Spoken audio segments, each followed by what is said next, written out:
கஷ்டப்பட்டு வேலை செய்கிறதே அந்த 3 வேளை சாப்பாடு சாப்பிட்றதுக்கு தான். ஸோ அதில் வந்து சரியான புரிதல் இல்லை, நிறைய வந்து கன்ஃபியூஷன் இருக்குது. இந்த மாதிரி ப்ராசஸ்ட் ஃபுட்டெல்லாம் சாப்பிடும்போது ஹெல்த்தி பாக்டீரியாலாம் கெட்டு போய் over growth of unhealthy bacteria, அதனால் அந்த கட் மைக்ரோபயோம்னு சொல்லக்கூடியது கெட்டு போயிடுது.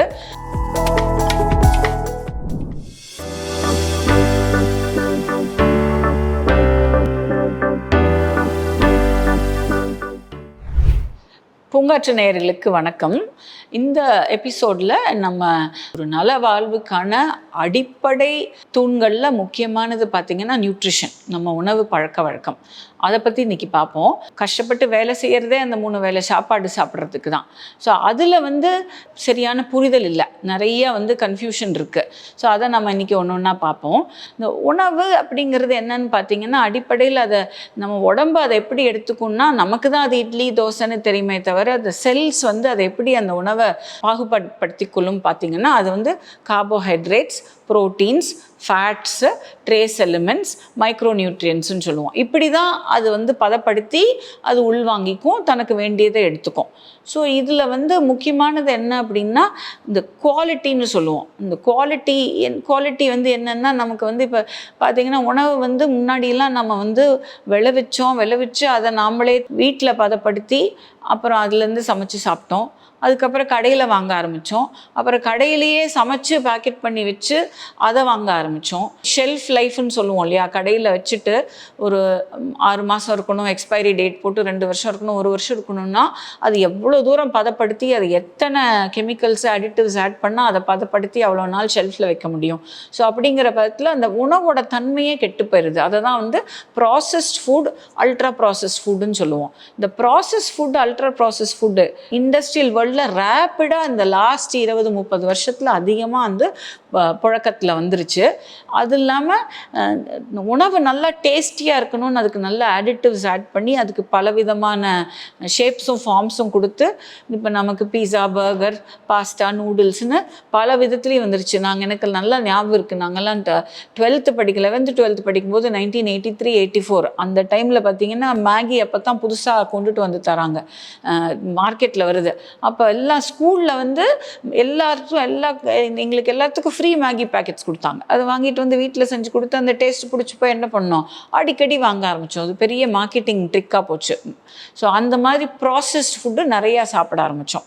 இந்த மாதிரி சாப்பிட்றதுனால நிறைய ப்ராப்ளம்ஸ் எல்லாம், இந்த insulin resistance, low great information, obesity வந்து தோலுக்கடியில் இருக்கிற ஃபேட் மாத்திரம் இல்லை, விஸ்ரல் ஒபிசிட்டின்னு சொல்லக்கூடியது பரவலாக போயிடுச்சு. அது இல்லாமல் நம்ம குடலுக்குள்ள கட் மைக்ரோபயோம்னு இருக்குது, நல்ல ஹெல்த்தி பாக்டீரியா.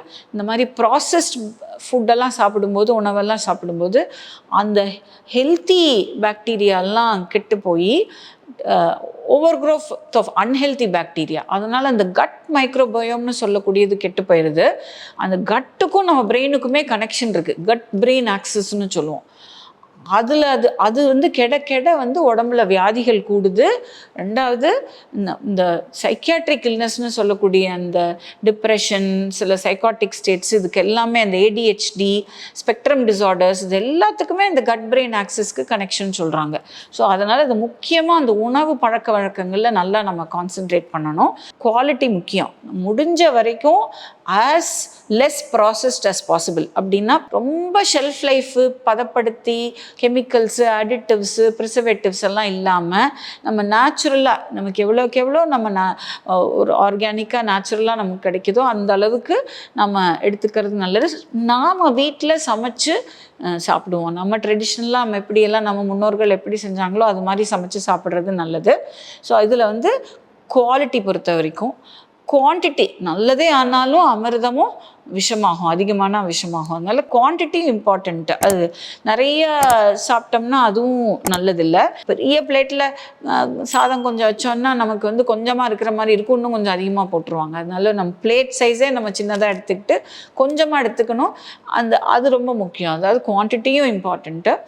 அடுத்து என்னன்னு பார்த்தீங்கன்னா ப்ரொப்போர்ஷன்ஸ்ன்னு சொல்லுவோம். இப்போ நான் முதல்ல சொன்ன மாதிரி உணவை பிரிச்சிங்கன்னா அதில் என்ன இருக்கும், நமக்கு தேவையான சத்து, கார்போஹைட்ரேட்ஸ்ன்னு சொல்லக்கூடிய மாவுச்சத்து, புரதம், ப்ரோட்டீன்ஸ், அப்புறம் கொழுப்பு சத்து ஃபேட்டு. ஸோ இது மூணுமே நமக்கு தேவை. இந்த லாஸ்ட் 10-20 இயர்ஸ் 34 இயர்ஸாக நமக்கு வந்து கொழுப்பு மோசம், ஃபேட்டு மோசம், எண்ணெய் ஆகாது, அதுன்னு சொல்லி நம்ம ஃபேட்டை வந்து வில்லனாக பார்க்க ஆரம்பிச்சிட்டோம். ஆக்சுவலி அது அப்படி இல்லை. ஃபேட்டும் நமக்கு தேவைப்படுறது. ஏன்னா நம்ம செல் மெம்பரன்ஸ் எல்லாம் பார்த்திங்கன்னா ஃபேட் ரொம்ப தேவை. நிறைய ஹார்மோன்ஸுக்கு ஃபேட்டு தேவை. ஸோ ஃபேட் இல்லாமல் நம்ம சாப்பிட்டோம்னா அதுவும் உடம்புக்கு நல்லதில்லை. ஃபேட்டும் வேணும். ஹெல்த்தி ஃபேட்டு, அளவான ஃபேட், அதுதான் முக்கியம். அதே மாதிரி புரதச்சத்து வேணும். பர்டிகுலர்லி நம்ம வெஜிடேரியன் டயட்டில், அதுவும் நம்ம தமிழ்நாட்டில் சவுத் இண்டியன் வெஜிடேரியன் டயட்டில் பார்த்திங்கன்னா புரதச்சத்து ரொம்ப கம்மியாக இருக்குது. ஏன்னா கொஞ்சம் பருப்பு காட்டுவாங்க சாம்பாரில், ஒரு ஸ்பூன் பருப்பு கூட இருக்காது நம்ம பிளேட்டுக்கு வரும்போது. இல்லை 1 கிராம் பருப்பு கூட, புரோட்டீன் கூட நமக்கு தேராது. அதனால் ப்ரோட்டீன்ஸை நம்ம கான்சென்ட்ரேட் பண்ணணும். அப்புறம் 3வது பார்த்திங்கன்னா இந்த மாவுச்சத்து. இப்போ நீங்கள் எடுத்திங்கன்னா அத்தியாவசியமான உணவுன்னு பார்க்க போனீங்கன்னா எசென்ஷியல் அமைனோ ஆசிட்ஸ், புரதச்சத்துக்கு எசென்ஷியல் அமைனோ ஆசிட்ஸ்ன்னு சொல்லுவோம். கொழுப்புக்கு எசென்ஷியல் ஃபேட்டி ஆசிட்ஸ் சொல்லுவோம். ஏன் அந்த வேர்ட் எசென்ஷியல்னு சொல்கிறோன்னா, இது இல்லை, இது வந்து உடம்பு தன்னைத்தானே மேனுஃபேக்சர் பண்ணிக்காது, உற்பத்தி பண்ணிக்காது. இது நம்ம வெளியிலேருந்து கொடுக்க வேண்டியது. இது இல்லைன்னா உடம்புல இருக்கக்கூடிய ஃபங்க்ஷன்ஸ் பாதிக்கப்படும். அதனால் அதை வந்து essential fatty acids, essential amino acids சொல்கிறோம். பட் மாவுச்சத்து, கார்போஹைட்ரேட்ஸை பொறுத்த வரைக்கும் எசென்ஷியல் கார்போஹைட்ரேட்ஸ்னு ஒன்று கிடையாது. நமக்கு கார்போஹைட்ரேட்ஸ் அதிகமாக நமக்கு தேவைப்படாது. அளவோடு இருந்தால் போதும். எதுவுமே வேணும், இல்லாமல் இல்லை. பட் வந்து நம்ம சாப்பிட்ற ஃபுட்டில் என்ன ஆயிடுது, நேச்சுரலாக இட்லி, தோசை, உப்புமா, பூரி, சப்பாத்தி, பொங்கல், இங்கே எதை எடுத்தாலும் எல்லாமே வந்து மாவுச்சத்து தான் ப்ரிடாமினண்ட்டாக அதிகமாக இருக்கே தவிர புரதமும் கொழுப்பும், அதில் கொழுப்பு இருக்கலாம், பட் புரதம் ரொம்ப கம்மியாக போயிடுது. புரதம் கம்மியாக போனாலே நமக்கு வந்து மசில்ஸ், நமக்கு ஸ்ட்ரென்த்து கிடைக்காது, வீக்னஸ், ஃபெட்டிக், டயர்ட்னஸ் எல்லாம் வந்துடும். ஸோ புரதம் ரொம்ப இம்பார்ட்டண்ட். ஸோ நான் இதை வந்து இங்கிலீஷில் 3 வார்த்தையில் சம்மரைஸ் பண்ணணும்னா என்ன சொல்லுவேன்னா, prioritise protein, don't fear fat, go slow on carbohydrates. 3 விதமாக இதை சொல்லலாம். ஸோ இதில் வந்து ப்ரொப்போர்ஷன்ஸ் இம்பார்ட்டண்ட். நம்ம புரதத்துக்கு முக்கியத்துவம் கொடுக்கணும். ஸோ நம்ம வெஜிடேரியன் டயட்டில் புரதம் எங்கெல்லாம் கிடைக்கும்? பருப்பு, கொண்டக்கடலை, கருப்பு கடலை, கொள்ளு பயிறு, பயத்தம்பயிறு, அப்புறம் காராமணி, தட்டைப்பயிறு, சோயா பீன்ஸு, மொச்சக்கொட்டை, இதெல்லாம் புரதம் அதிகமாக நிறைஞ்சது. இது தினம் 1 போர்ஷனோ 2 போர்ஷனோ சமையலில் சேர்த்துக்கலாம். அது இல்லாமல் நம்ம வந்து டோஃபுன்னு கிடைக்கிறது, டெம்பேன்னு கிடைக்கிறது, பன்னீர் கிடைக்கிறது, இந்த காட்டேஜ் சீஸ்ன்னு சொல்லுவோம். இதெல்லாமும் நல்ல வெஜிடேரியன் ப்ரோட்டீன். தயிர்லேயே நிறைய ப்ரோட்டீன் இருக்குது. தயிர் வந்து ஹங்கர்டுன்னு சொல்லுவோம். அந்த தண்ணி எடுத்துகிட்டு அது கொஞ்சம் கெட்டியாக இருக்கிற தயிர் பார்த்தோன்னா அதை தான் க்ரீக் யோகட்டுன்னு கடையிலெல்லாம் விற்கிறாங்க. அதில் வந்து நமக்கு புரதச்சத்து அதிகமாக கிடைக்குது. ஸோ இந்த மாதிரி எடுத்து பழகிக்கலாம். தினம் இந்த போர்ஷன்ஸை கான்சன்ட்ரேட் பண்ணி எடுத்துக்கலாம். நார்ச்சத்தும் ரொம்ப இம்பார்ட்டண்ட். ஃபைபர்னு அந்த கட் மைக்ரோபயோம்னு முன்னாடி பேசணும் இல்லைங்களா, அந்த கட் மைக்ரோபயோமுக்கு நார்ச்சத்து ரொம்ப இம்பார்ட்டண்ட். நார்ச்சத்து எங்கேருந்து கிடைக்கும்? நம்ம சாப்பிடக்கூடிய காய்கறிகள், பழங்கள், கீரை வகை, இதுலேருந்து நார்ச்சத்து கிடைக்கும். நார்ச்சத்து நல்லா இருந்தால் நம்ம உடம்புல இருக்க கட் மைக்ரோபயோம் அது ரொம்ப சந்தோஷமாக இருக்கும். அது சந்தோஷமாக இருந்தால் ஹாப்பி கெமிக்கல்ஸ் நமக்கும் நல்லா கிடைக்கும்.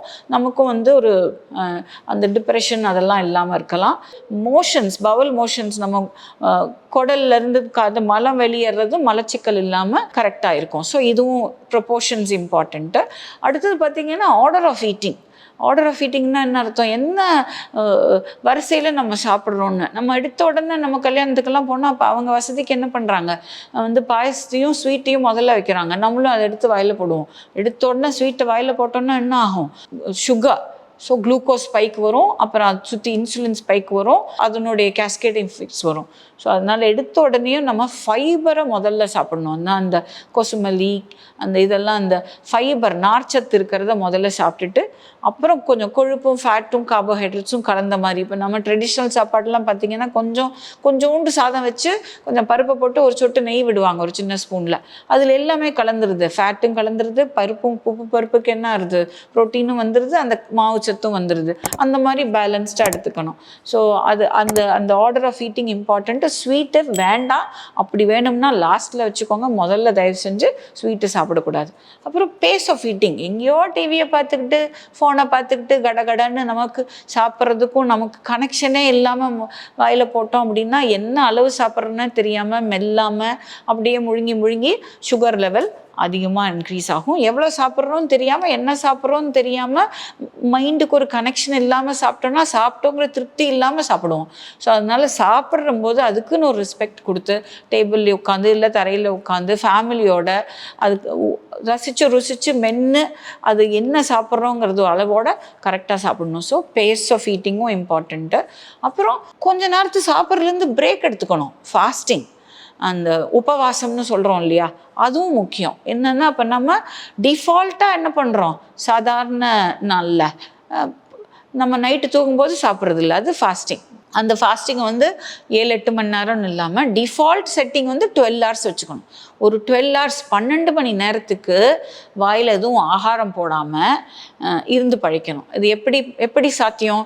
நைட்டு 7 மணிக்கு முன்னாடி சாப்பிட்டிங்கன்னா அடுத்த நாள் காலையில் எழுந்து 7 மணிக்கு அப்புறம் சாப்பிட்டிங்கன்னா ஆட்டோமேட்டிக்காக 12 மணி நேரம் வந்துடும். ஸோ அந்த மாதிரி 12 மணி நேரம் நம்ம பிரேக் கொடுக்கும்போது அந்த கான்ஸ்டண்ட்டாக வந்து டைஜஷனுக்கு வேலை வச்சுக்கிட்டே இருக்கிறது இல்லாமல் உடம்புக்கு ரெஸ்ட் கொடுக்கும்போது, இந்த சாப்பாடு சாப்பிட்டு டைஜஷனுங்கிற அந்த ப்ராசஸ்க்கு ரெஸ்ட் கொடுக்கும்போது மற்ற உறுப்புகள்லாம் க்ளீனப் பண்ணி ஆரம்பிக்கும், செல்ஸ் எல்லாம் க்ளீனப் பண்ண ஆரம்பிக்கும்.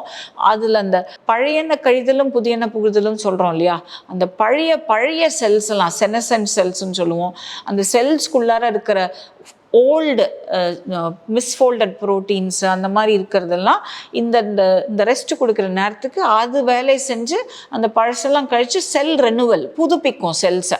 ஸோ அந்த பழசெல்லாம் கழிக்கும்போது அந்த தப்பான செல்ஸ், இந்த கேன்சர் அந்த மாதிரி ப்ராப்ளம் வரக்கூடியதெல்லாமும் தடுக்கலாம். ஸோ அந்த ஃபாஸ்டிங் இம்பார்ட்டண்ட்டு.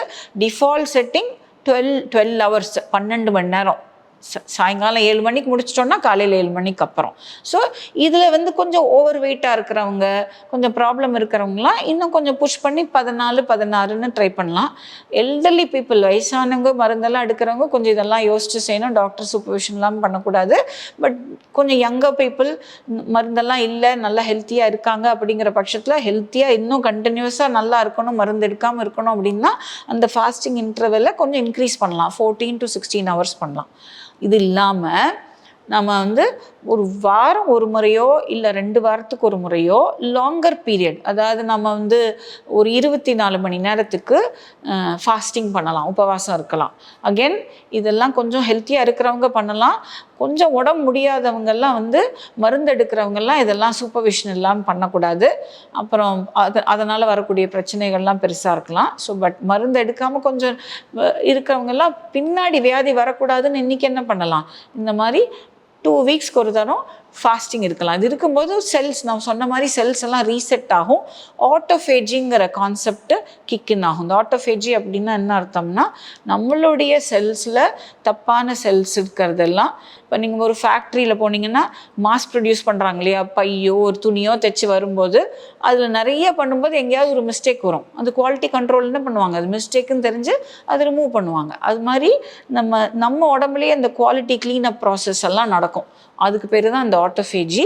இது வந்து நிறைய ஆட்டோஃபேஜினால நிறைய பெனிஃபிட்ஸ், கேன்சர் வராமல் தடுக்கலாம், நிறைய வியாதிகள் மற்ற இந்த லைஃப் ஸ்டைல் டிசீசஸ்லாம் வராமல் தடுக்கலாம், ஏஜிங் தடுக்கலாம். ஏஜிங் அதாவது எல்லாருக்குமே வந்து வயசாக அது தோற்றம் தெரியறது இல்லையா, செல்ஸ்னுடைய ஃபங்க்ஷன் தெரியறது இல்லையா, அந்த ஏஜிங் ப்ராசஸையே நம்ம வந்து ஸ்லோ பண்ணலாம். ஸோ இதெல்லாம் வந்து இந்த ஆட்டோஃபேஜியோட பெனிஃபிட்ஸு.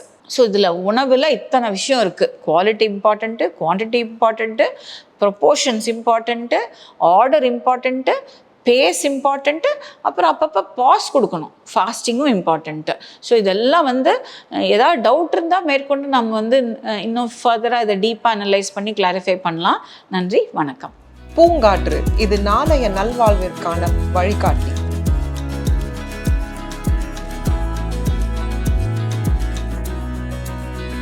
தொடர்ந்து எங்களோட வீடியோக்களை பார்க்குறதுக்கு பூங்காற்று சேனலை சப்ஸ்கிரைப் பண்ணுங்கள் அண்ட் ஃபாலோ பண்ணிடுங்க.